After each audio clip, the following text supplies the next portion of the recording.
بسم اللہ الرحمن الرحیم۔ میں شروع کرتا ہوں اس اللہ کے نام کے ساتھ جس کی رحمت بے پناہ ہے، جس کی عنایت ہمیشہ کے لیے ہے۔ میرے پاس 2 گھنٹے ہیں۔ پہلا ہی رد عمل کچھ بہت انکریجنگ نہیں ہے یار، آپ فکر نہ کریں، انشاءاللہ ہم اس کو ایسے ڈسکس کریں گے کہ آپ اس میں پارٹیسپیٹ کریں گے۔ میں نے اس کو 2 حصوں میں تقسیم کیا ہے، سو گویا کہ 2 ڈفرینٹ سیگمنٹس ہیں۔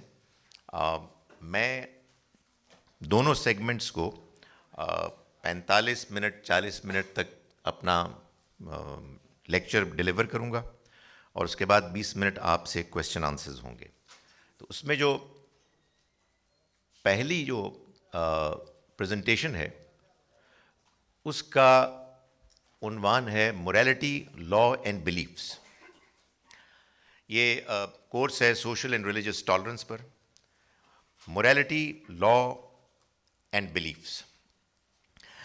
قرآن مجید میں ایک آیہ مبارکہ ہے جو 4 مرتبہ آئی ہے مختلف قرآن کے حصوں میں۔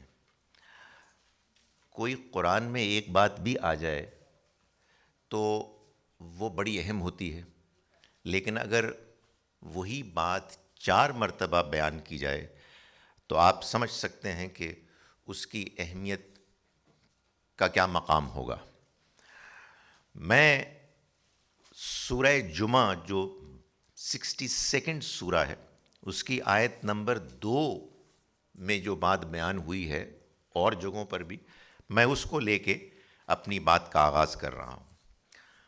اللہ تعالیٰ کا ارشاد ہے، هو الذی بعث فی الامیین رسولا منہم، وہی ہے کہ جس نے بھیجا امیوں میں، جو کتاب شریعت سے ابھی تک ناواقف تھے، عرب کے لوگ، ان میں رسولا منہم، ایک رسول انہی میں سے، یتلو علیہم آیاتہ، جو ان کو اس کی آیات پڑھ کر سناتے ہیں، ویزکیہم، اور ان کا تزکیہ کرتے ہیں، ویعلمہم الکتاب والحکمہ، اور ان کو کتاب اور حکمت کی تعلیم دیتے ہیں، وَإِن كَانُوا مِن قَبْلُ لَفِي ضَلَالٍ مُبِينٍ، حالانکہ اس سے پہلے وہ ایک کھلی گمراہی میں مبتلا تھے۔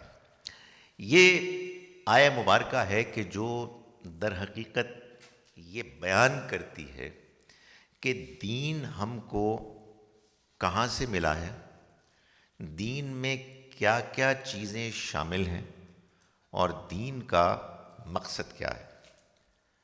میں یہ چیزیں آپ کو اب بتاتا ہوں۔ ایک بات جو دین کو جاننے والے کو ان لوگوں کے مقابلے میں کہ جو دین سے ناواقف ہیں ایک ایڈوانٹیج دیتی ہے، بہت بڑی ایڈوانٹیج دیتی ہے، وہ یہ ہے کہ دین کو صحیح طور پر جاننے کے نتیجے میں آپ کے سامنے آپ کی زندگی کی ٹوٹل پکچر، کمپلیٹ پکچر آتی ہے۔ دنیا میں انسان جو دین سے واقف نہیں ہے، خواہ کتنے ہی ذہین، ترقی یافتہ ہوں، لیکن وہ اس بات سے پوری طرح واقف نہیں ہے کہ جس سفر سے وہ گزر رہے ہیں اس کی منزل کیا ہے اور آگے کیا کچھ ہونے والا ہے۔ چنانچہ ہم کو اللہ کی کتاب سے جو بات معلوم ہوتی ہے وہ یہ ہے کہ پیغمبروں کے ذریعے سے ہم کو دین ملتا ہے۔ چنانچہ یہ بات بالکل واضح ہے کہ میں آپ کے سامنے اگر کوئی چیز پیش کر رہا ہوں تو میں اپنی طرف سے کچھ نہیں بول سکتا، مجھے وہ دین بیان کرنا ہے کہ جو اللہ کے پیغمبر لے کے آئے، اور اللہ کے پیغمبروں میں اللہ کے آخری پیغمبر محمد صلی اللہ علیہ وسلم کا دین اب محفوظ ہے۔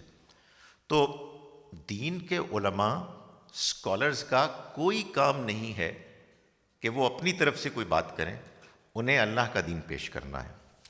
یہ جو دین ہے یہ اس آیت سے معلوم ہوتا ہے کہ 2 چیزوں پر مشتمل ہے۔ It is comprised of 2 components۔ وہ کیا ہیں؟ ایک الکتاب اور دوسری الحکمہ۔ الکتاب اور الحکمہ کو جاننے، ماننے اور اختیار کرنے کے نتیجے میں کیا ہوتا ہے؟ تزکیہ ہوتا ہے۔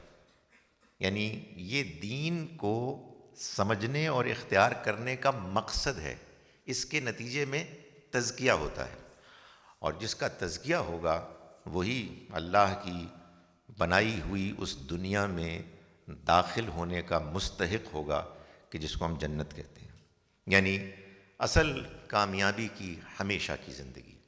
یہ ہے اللہ کی طرف سے انسانوں کے لیے ٹوٹل پکچر، یہ کمپلیٹ سٹوری ہے۔ باقی جہاں بھی آپ جائیں گے بہت سی سٹوریز ہوں گی، مگر وہ انکمپلیٹ ہوں گی۔ دس از دا کمپلیٹ پکچر۔ اور میں آپ کو یہ بتاؤں، اگر آپ کی بات سمجھ میں آ جائے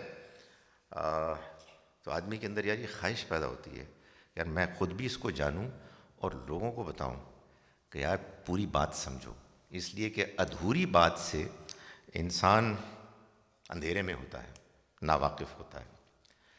تو میں اب آپ کو اس میں سے ایک ایک چیز کو ذرا اور بیان کرتا ہوں آپ کے سامنے۔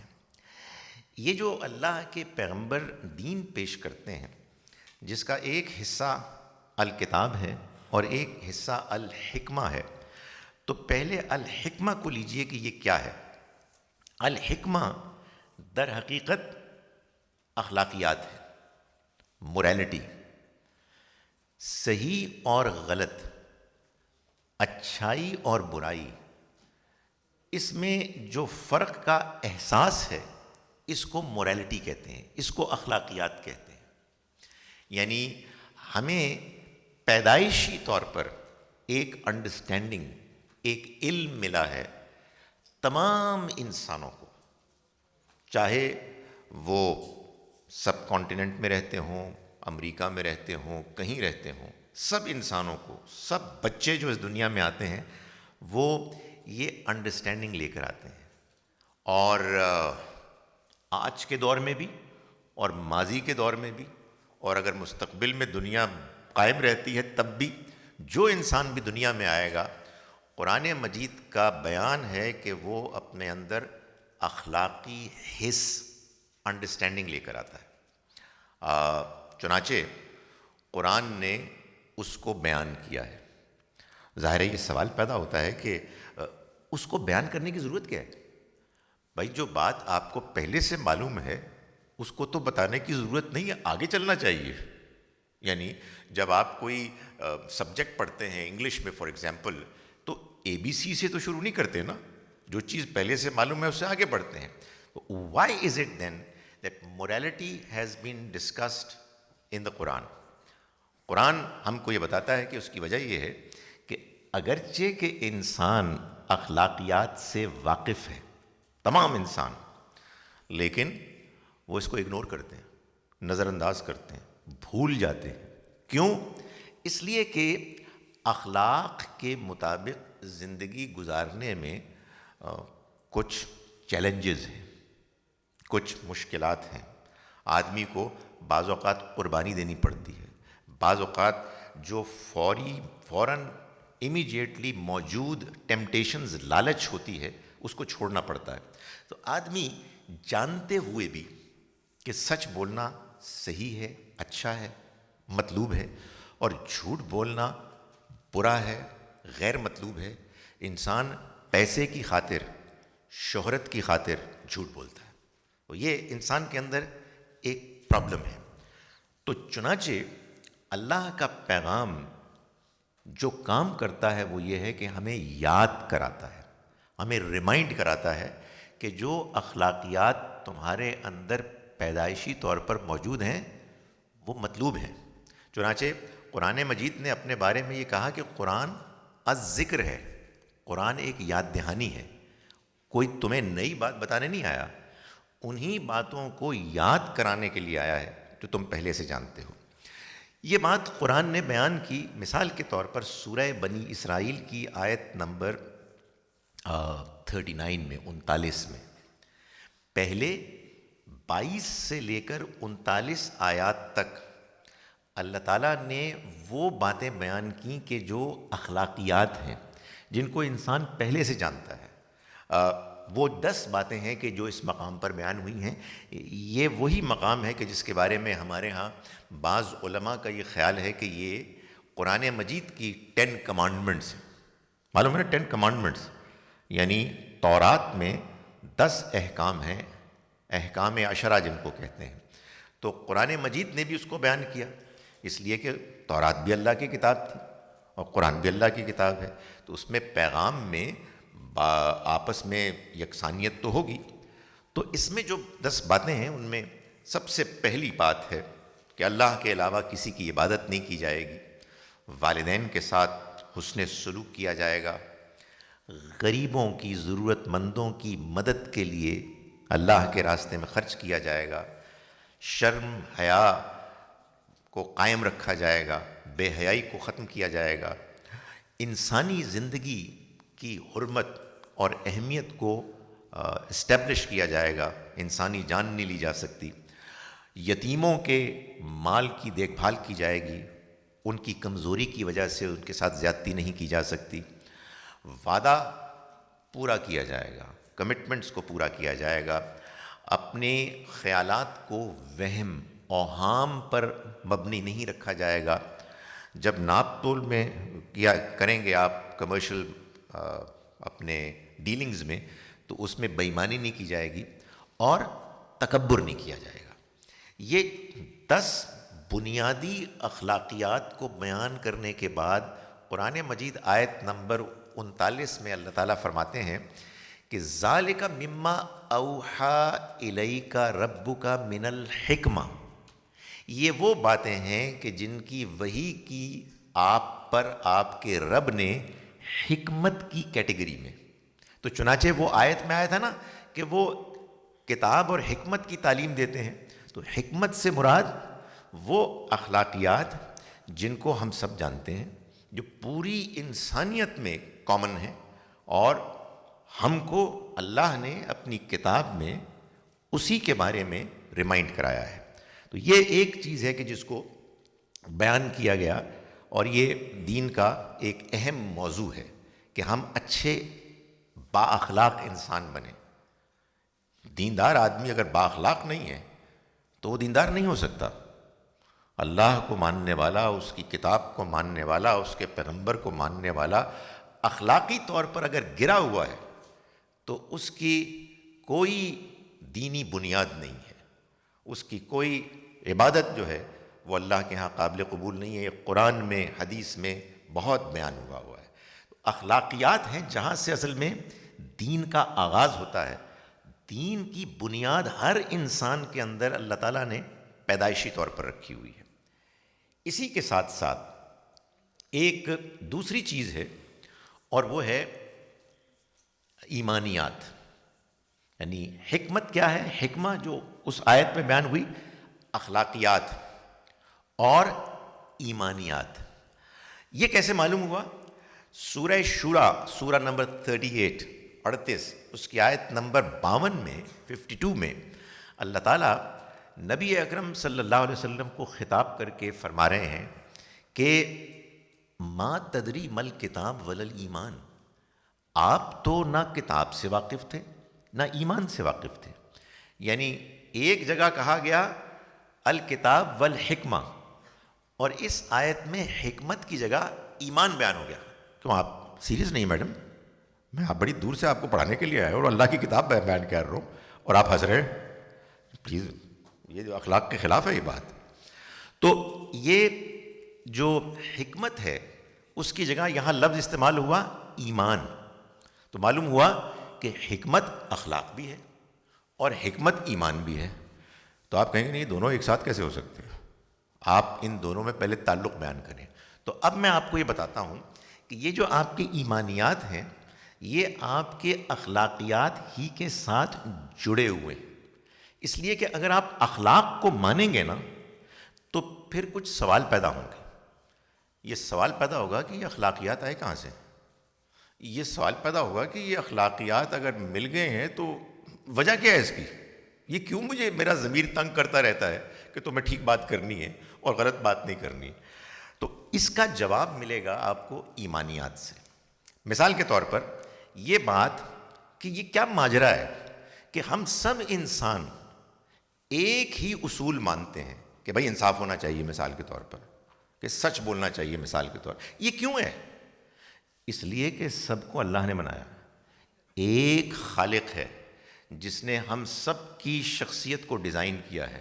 اس لیے ڈونٹ بی سرپرائزڈ, آپ کو اس بارے میں جو نا سرپرائز نہیں ہونا چاہیے کہ یہ آخر سب ایک جیسے کیوں اپنے ضمیر کے اندر احساس انڈرسٹینڈنگ لے کے آئے ہیں. اس کی وجہ یہ ہے کہ سب کا بنانے والا ایک ہے. بھائی جب فیکٹری ایک ہے تو ڈیزائن ایک ہی ہوگا, ڈیزائن ڈفرینٹ کیسے ہو سکتے ہیں؟ ایک بات. دوسری بات یہ ہے کہ وجہ کیا ہے, دیا کیوں اس کو؟ تو اس کا جواب دوسرے ایمان میں ہے. اس لیے اخلاقیات اللہ نے دی تاکہ اس کے بعد آخرت کی زندگی میں ان لوگوں کو کہ جو اس اخلاق کے مطابق زندگی گزاریں گے اللہ تعالیٰ انعام دے, کامیاب قرار دے, اور جو لوگ اخلاقیات کو جانتے بوجھتے ہوئے نظر انداز کریں گے ان کو پھر اس پر سزا ملے, ان کی پکڑ ہو. چنانچہ یہ جو اخلاقیات ہم کو ملی ہے یہ ایسے ہی نہیں ہے, بلکہ اس کا نتیجہ نکلنے والا ہے, اور وہ نتیجہ ہمیں ایمان بالآخرت کے ذریعے سے بتایا جاتا ہے. اور تیسرا ہمارا ایمان ہے رسالت اور نبوت پر ایمان. یہ ایمان در حقیقت ہمیں اس اخلاق کی انڈرسٹینڈنگ کے بارے میں مطمئن کرتا ہے, اس کی ریلیونس بتاتا ہے, ہمارے اندر اعتماد پیدا کرتا ہے کہ یہ ہمیں ہمارے خالق سے ملا ہے, اور یوں ہی بیکار بغیر وجہ کے نہیں ملا, بلکہ اس کی وجہ یہ ہے کہ ہمارا خالق ہم سے یہ چاہتا ہے کہ ہم اس کے مطابق عمل کریں تو وہ ہمیں نوازے گا, کامیاب کرے گا, اور اگر ہم نے اس کو جان بوجھ کے نظر انداز کیا تو وہ ہمیں پکڑے گا. سو ایمانیات اور اخلاقیات کا گہرا تعلق ہے. آپ کو اگر اخلاق سمجھ میں آ گئے تو سوالات باقی رہیں گے جب تک کہ ایمان اس کے ساتھ شامل نہیں ہوگا. ایمان اور اخلاق مل کر وہ حکمت کمپلیٹ کرتے ہیں کہ جس کو قرآن نے کہا کہ یہ دینی تعلیمات کا ایک حصہ ہے, کہ اللہ کے پیغمبر جب آتے ہیں تو وہ تعلیم دیتے ہیں الکتاب کی اور الحکمہ کی. حکمہ کیا ہے؟ اخلاقیات اور ایمانیات.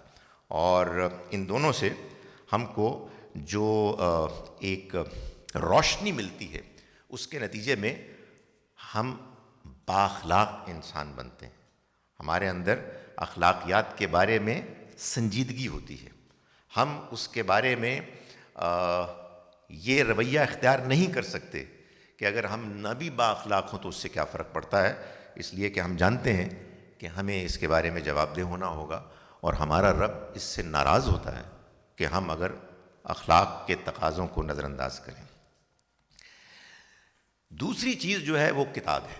یعنی بات یہ ہو رہی ہے کہ اللہ کے پیغمبروں کے ذریعے سے اللہ تعالیٰ نے جو دین دیا وہ دو چیزوں پر مشتمل ہے, ایک الحکمہ اور ایک الکتاب. تو الحکمہ کو تو میں نے کچھ واضح کیا. اب آئیے الکتاب. الکتاب یعنی قانون.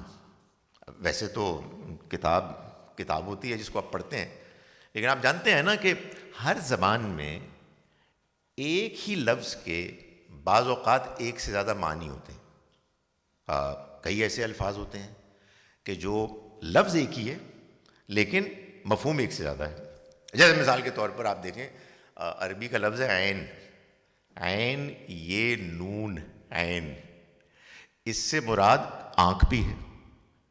ان النفس بالنفس والعین بالعین, جان کے بدلے جان اور آنکھ کے بدلے آنکھ. لیکن سورہ غاشیہ میں اللہ تعالیٰ نے یہی لفظ استعمال کیا اور جنت کی نعمتوں کو بیان کرتے کرتے فرمایا کہ فیہا عین جاریہ, وہاں چشمے ہوں گے جاری, ان کا پانی فلو کرتا ہوگا. تو آپ دیکھیے ایک ہی لفظ ہے عین, لیکن اس کے دو مختلف مفاہیم ہیں.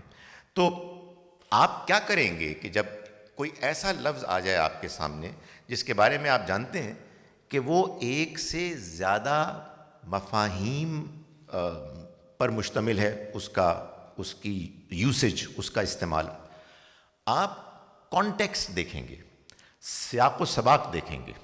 ظاہر ہے کہ ان النفس بالنفس والعین بالعین میں چشمہ نہیں ہو سکتا کہ جال کے بدلے جال اور چشمے کے بدلے چشمہ، ظاہر ہے بیکار بات ہوگی. اسی طرح سے جنت کی ڈسکرپشن میں یہ نہیں ہو سکتا کہ فیہا عین جاریہ، کہ اس میں آنکھ ہوگی اور جاری ہوگی، مطلب بندہ رو رہا ہوگا، نہیں، یہ نہیں ہو سکتا. سو آپ کو سیاق سباق بتا دے گا کہ یہاں جو بات بیان ہوئی ہے یہ اس لفظ کا کون سا مفہوم ہے. تو اسی طرح سے اگرچہ کہ کتاب کا مطلب وہ کتاب ہے جو عام طور پر ہم پڑھتے ہیں، یا کہیے کہ نہیں پڑھتے ہیں، موجود ہوتی ہے اور نہیں پڑھتے، لیکن بہرحال وہ ایک کتاب ہے، علم جس میں لکھا جاتا ہے، بیان ہوتا ہے. یہی لفظ کتاب قرآن مجید میں خط کے لیے بھی آیا ہے. لیکن آپ نے بہت سنا ہوگا، ہر رمضان میں یہ آیت تقریباً ہم کو یاد ہو جاتی ہے، یا ایھا الذین آمنوا کتب علیکم الصیام کما کتب علی الذین من قبلکم لعلکم تتقون. تو اس میں جو کتبہ ہے، جو قرآن میں بہت جگہ بیان ہوا ہے، یہ بھی وہی کتاب سے ایک ورب ہے، پیسو، اور اس سے مراد ہے لکھ دیا گیا، لازم کر دیا گیا، فرض کر دیا گیا. یہ جو نمازیں ہیں نا آپ کی جو فرض ہیں، ان کو کہتے ہیں صلاۃ المکتوبات، وہ نمازیں جو لکھ دی گئیں، جو لازم ہیں. تو یہ لفظ اس آیت میں اس مفہوم میں استعمال ہوا ہے کہ آپ پر کچھ چیزیں ہیں کہ جو قانوناً لازم کر دی گئی ہیں، اس کو شریعت کہتے ہیں. آپ کہیں گے کہ تو ابھی جو آپ نے حکمت بیان کی تھی، کیا یہ شریعت نہیں ہے؟ نہیں ہے. حکمت تو یوں سمجھیے کہ تمام انسانوں کے پاس ہے، اخلاق تمام انسانوں کے پاس ہیں، اور ہر انسان اس کے لیے اللہ کے ہاں جواب دہ ہے. البتہ اللہ کا جب پیغام آتا ہے تو پھر اللہ تعالیٰ اپنے بندوں پر مزید مہربانی کرتے ہیں، اور اخلاقیات میں بعض وہ معاملات کہ جن کے بارے میں انسان کنفیوزڈ سا ہو جاتا ہے، غیر واضح ہوتا ہے، لوگ آپس میں اختلاف کرتے ہیں، بعض ان اہم معاملات کو بھی اللہ تعالیٰ واضح کر دیتے ہیں. جیسے آپ تو ہے نا کیا ایگریکلچرل سائنس کے اسٹوڈنٹس، لیکن آپ ہی کے ساتھ کوئی بزنس ایڈمنسٹریشن بھی پڑھتے ہیں، سنا یہی ہے میں نے. تو بزنس ایڈمنسٹریشن جو ہے وہ عام طور پر جہاں MBA کرایا جاتا ہے دنیا جہان میں، وہاں ایک کورس ہوتا ہے بزنس ایتھکس، بزنس موریلٹی. اس میں بائبل نہیں پڑھائی جاتی، اس میں قرآن حدیث نہیں پڑھایا جاتا، لیکن اس کے باوجود بہت سے مسائل ہیں جو زیر بحث آتے ہیں، اخلاقیات، تجارتی اخلاقیات سے متعلق. کیوں؟ اس لیے کہ انسان جانتے ہیں. تو آدمی کو معلوم ہے کہ بھائی آپ نے کوئی چیز بیچنی ہے تو جھوٹ نہیں بولنا، معاہدہ کیا ہے تو پورا کرنا ہے، اینڈ سو آن، ملاوٹ نہیں کرنی. لیکن ایک تجارت کا معاملہ ایسا ہے کہ جس میں لوگ آپس میں اختلاف کرتے ہیں، اور وہ یہ ہے کہ اگر میں آپ کو کچھ مال دوں قرض پر اور آپ سے کہوں کہ آپ اپنی بزنس میں اس کو استعمال کریں، آپ کو نقصان ہوتا ہے یا نفع ہوتا ہے، اس سے مجھے کوئی دلچسپی نہیں ہے. مجھے اپنا اصل چاہیے اور اس پر مزید اضافہ بھی چاہیے، جس کو آپ انٹرسٹ کہتے ہیں یا سود کہتے ہیں یا ربا کہتے ہیں. تو اس میں لوگ آپس میں اختلاف کرتے ہیں، ابھی بھی کرتے ہیں. اللہ تعالیٰ نے اس کے بارے میں اپنا فیصلہ سنا دیا کہ یہ غلط ہے. اس کو قانون کہتے ہیں. اخلاقی معاملات میں بعض اوقات جہاں لوگوں کے درمیان فہم میں اختلاف ہو جاتا ہے، وہاں اللہ تعالیٰ اگر یہ محسوس فرماتے ہیں کہ اس اختلاف میں مجھے اپنا فیصلہ سنانا ہے، تو وہ فیصلہ آتا ہے اور وہ قانون، شریعت بن جاتا ہے. چنانچہ اب اللہ کی شریعت میں یہ اخلاقی مسئلہ طے ہو گیا ہے کہ آپ جب کسی کو قرض دیں گے اور اس کو پابند کریں گے کہ ہر حال میں تم نے اصل کے علاوہ مزید بھی دینا ہے، تو یہ چیز اللہ کی شریعت میں ناجائز ہے۔ اس کی میں ایک اور مثال دے کے آپ کو بات سمجھاتا ہوں۔ دیکھیے، اخلاقیات میں یہ چیز بھی آتی ہے کہ آپ نے کیا کھانا ہے کیا نہیں کھانا۔ انسان جانتے ہیں، انسانوں میں اکثریت کتے بلی نہیں کھاتے۔ تھوڑی دیر کے لیے چینیوں کی مثال چھوڑ دیں، ان سے کسی دن ملاقات ہوگی تو گفتگو کر کے پوچھیں کہ اگر چینی آتی ہوگی کہ بھائی کی پرابلم ہے تھوڑا۔ لیکن عام حالات میں جاپانی یہ نہیں کرتے۔ عام حالات میں دنیا جہان میں لوگ بکری، گائے، یہ گوشت کھاتے ہیں، اور جو درندے ہوتے ہیں نا، جو گوشت خور ہوتے ہیں، شیر، چیتا، ہاتھی، وہ نہیں کھاتے۔ اس میں کوئی اختلاف ہی نہیں ہے۔ ایک جانور ہے، ایک جانور درمیان کا، جو آپ لوگوں کے یہاں بہت بدنام ہے، کہ جس کے بارے میں یہ اختلاف تھا کہ یار یہ ٹھیک ہے کہ نہیں ہے، اور وہ ہے سور۔ اس لیے کہ سور اپنی نیچر میں کچھ بھیڑ بکری کی طرح گھروں میں ہوتا ہے، لوگ فارمنگ میں استعمال کرتے ہیں، آپ کی ایگریکلچر میں۔ آپ تو اصل میں اس کے اتنے دشمن بن گئے کہ نام بھی نہیں لیتے۔ کہتے کسی نے نام لیا تو اس کا وضو ٹوٹ جائے گا۔ اللہ کی مخلوق ہے بھائی۔ تو میں آپ کو بتاؤں، ادھر سے نکال دیا ہے۔ میں ایک مرتبہ انڈیا گیا تو میں نے دیکھا کہ جیسے ہمارے کتے پھرتے نا آوارہ، ادھر سور پھر رہے تھے، اس لیے کہ پاکستان کے تو سارے سور ادھر ہجرت کر گئے۔ تو یہ ایک جانور ہے جو درمیان کا جانور تھا، جو جس کے بارے میں اگر انسانوں پر چھوڑ دیا جاتا تو انسان پھر اس کے بارے میں شاید عام طور پر یہ فیصلہ کرتے کہ یہ ٹھیک ہی ہے، لیکن اللہ نے خاص طور پر اس کے بارے میں فرمایا کہ لحم الخنزیر یہ ناجائز ہے۔ چنانچہ آپ دیکھیں کہ اس میں ایک بڑی انٹرسٹنگ بات یہ ہے کہ آپ کو معلوم ہے کہ اللہ کے پیغمبروں کو کی طرف سے جو پیغام آیا پہلے بھی، اس میں بھی یہ ناجائز تھا۔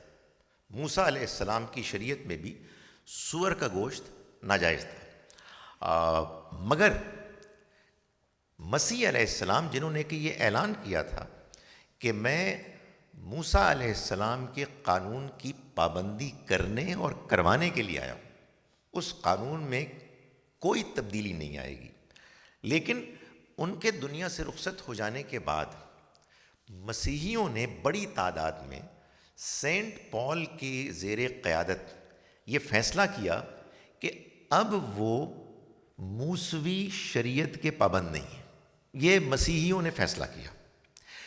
جب انہوں نے یہ فیصلہ کیا تو ان کے دسترخوان میں کتا بلی نہیں آئے، شیر چیتے نہیں آئے، سور آ گیا۔ You know why? بیکاز وہ کنفیوزنگ چیز تھی، وہ غیر واضح تھا، لوگوں کو اپنے طور پر یہ معلوم نہیں ہو سکتا تھا۔ یہ خدا تعالیٰ آسمان سے وحی کے ذریعے سے ہی بتا سکتا تھا کہ یہ چیز تمہارے لیے جائز نہیں ہے، اس لیے کہ یہ بھی گوشت خور ہے اور اس وجہ سے یہ غیر اخلاقی چیز ہے۔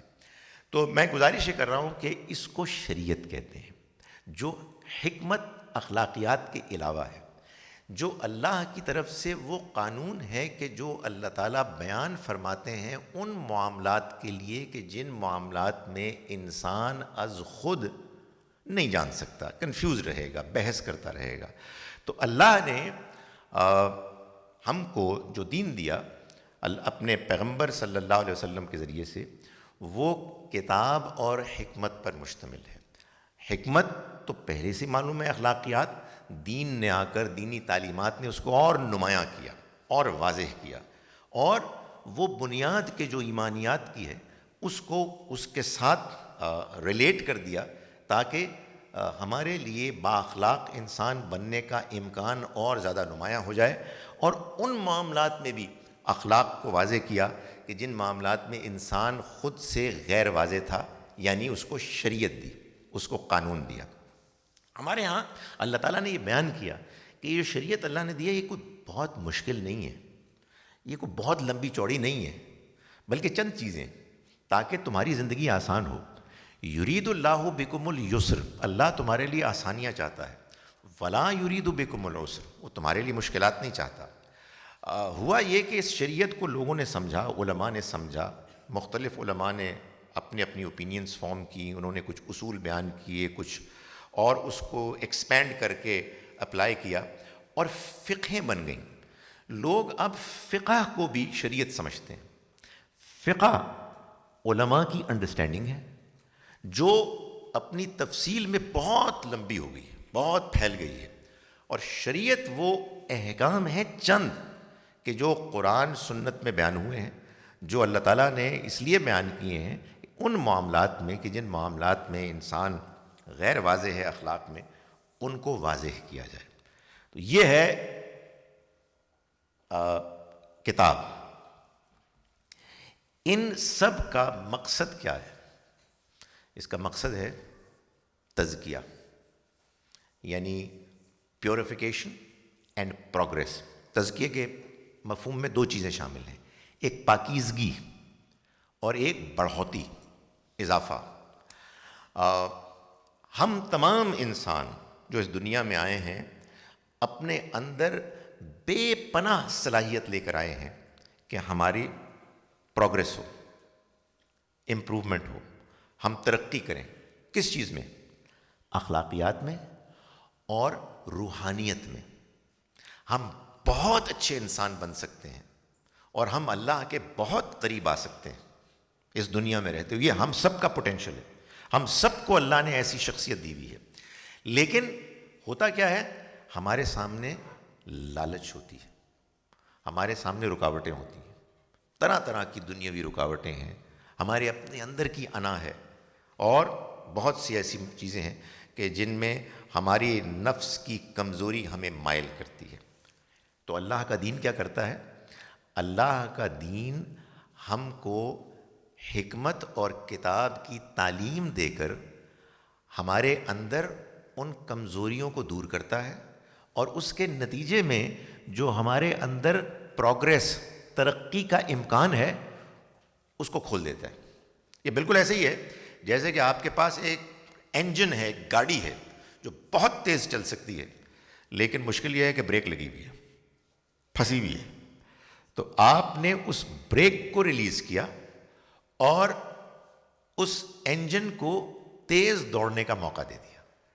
تو اللہ تعالیٰ نے یہ جو دین آپ کو دیا ہے، جس میں آپ کو اخلاقیات دیا ہے، یہ اصل میں آپ کے لیے ایک بے پناہ موقع ہے کہ اس دنیا میں رہتے ہوئے آپ آگے بڑھیں، بہترین انسان بنیں، اخلاق میں بہت قریب آ جائیں اللہ کے۔ لیکن جو رکاوٹیں ہیں وہ آپ کو اس سے روکتی ہیں۔ اللہ نے ان رکاوٹوں سے ہمیں آپ کہیے کہ ان کو فیس کرنے کے لیے، نبرد آزما ہونے کے لیے اپنا دین دیا، جس سے ایک جانب ہم پاک ہوتے ہیں برائیوں سے، ہماری تطہیر ہوتی ہے، صفائی ہوتی ہے، اور دوسری جانب ہم آگے بڑھتے ہیں، ہماری ترقی ہوتی ہے۔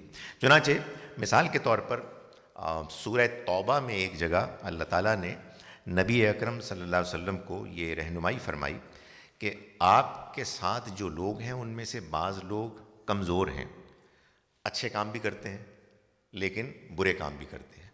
خلطوا عملا صالحا وآخر سیئا، کچھ اچھے کام کرتے ہیں لیکن ان کے ساتھ برے کام بھی شامل کر لیتے ہیں۔ میں جب بھی آیت پڑھتا ہوں مجھے اپنی طرف ہی ذہن جاتا ہے کہ ہم ایسے ہی لوگ ہیں، کبھی اچھے کام بھی کر لیے اور برے کام بھی کر لیے۔ لیکن یہ تو اللہ تعالیٰ کے یہاں نہیں ہے نا ایکسیپٹیبل، وہ تو چاہتا ہے کہ ہم اچھے ہی ہوں۔ تو اس پہ اللہ تعالیٰ نے ہدایت فرمائی نبی صلی اللہ علیہ وسلم کو کہ خذ من اموالہم صدقۃ، ان کے مال میں سے صدقہ لیجئے، تطہرہم وتزکیہم بہا، آپ ان کو پاک کریں اور ان کا تزکیہ کریں اس کے ذریعے سے۔ سو یہ اصل میں پاکیزگی، یہ تزکیہ ہے کہ جو دین کا اصل مقصد ہے۔ ہم نماز پڑھتے ہیں اس کے لیے، ہم روزہ رکھتے ہیں اس کے لیے، یہ سب اصل میں ہماری پاکیزگی، ہماری طہارت، ہمارے تزکیے کے لیے ہے کہ ہم اخلاقی طور پر پاک صاف ہو جائیں، ہم جسمانی طور پر پاک صاف ہو جائیں، ہم کھانے پینے کے معاملے میں پاک صاف ہو جائیں۔ کیوں؟ یہ آخری بات ہے کہ اس لیے کہ اللہ نے یہ فیصلہ کیا ہے کہ وہ پاک صاف لوگوں کو ہی جنت میں داخل کرے گا. یعنی جنت میں داخلہ تزکیے کی شرط کے ساتھ ہوگا. قد افلح من زکاہا، فلاح پا گیا وہ جس نے اپنا تزکیہ کر لیا، اپنے نفس کو پاک کر لیا. وقد خاب من دساہا، اور برباد ہو گیا وہ جس نے اس کو آلودہ کر لیا. جھوٹ بولتا ہے، گھٹیا باتیں کرتا ہے، غلط عمل کرتا ہے، تو وہ اپنے نفس کو ناپاک کر رہا ہے، آلودہ کر رہا ہے، وہ نہیں جا سکتا. اور جو پاک کر کے آئے گا وہ کامیاب ہوگا. اور جہاں کچھ چیزیں لگی ہوئی ہوں گی، لپٹی ہوئی ہوں گی، وہ پہلے صاف کی جائیں گی، اس کے بغیر داخل نہیں کیا جائے گا. تو یہ اللہ کے دین کی پوری پکچر ہے. اور یہ ہم کو یہ بتایا گیا ہے کہ ہم کو اس دین کو سمجھنا ہے، اس کو اختیار کرنا ہے، اور ظاہر ہے کہ اس کے نتیجے میں ہمیں اپنے آپ کو دنیا میں بھی اور آخرت میں بھی سرخرو کرنا ہے. میں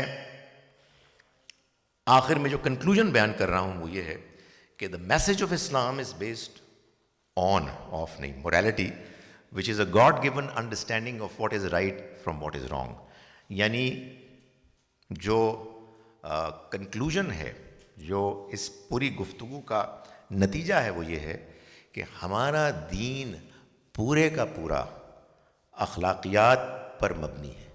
اس کی ساری باتیں اصل میں اسی بنیادی morality کو اٹھاتی ہیں، بہتر سے بہتر بناتی ہیں، اور اس کے بارے میں جو سوالات پیدا ہوتے ہیں ان سوالات کو ان کا جواب دیتی ہیں، تاکہ انسان پورے اطمینان کے ساتھ اس دنیا کی زندگی میں ایک اچھا انسان بن کے رہے، اور اسے یہ معلوم ہو، وہ کانفیڈنٹ ہو کہ وہ اگر اچھا انسان بن رہا ہے تو کیوں بن رہا ہے. اس لیے بن رہا ہے کہ جس نے اسے پیدا کیا ہے وہ یہ چاہتا ہے.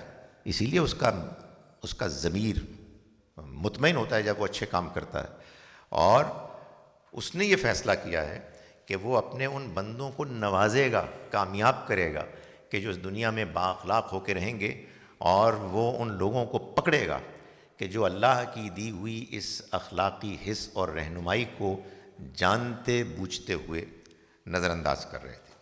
تو میرے پہلا سیگمنٹ آج کا پورا ہوا.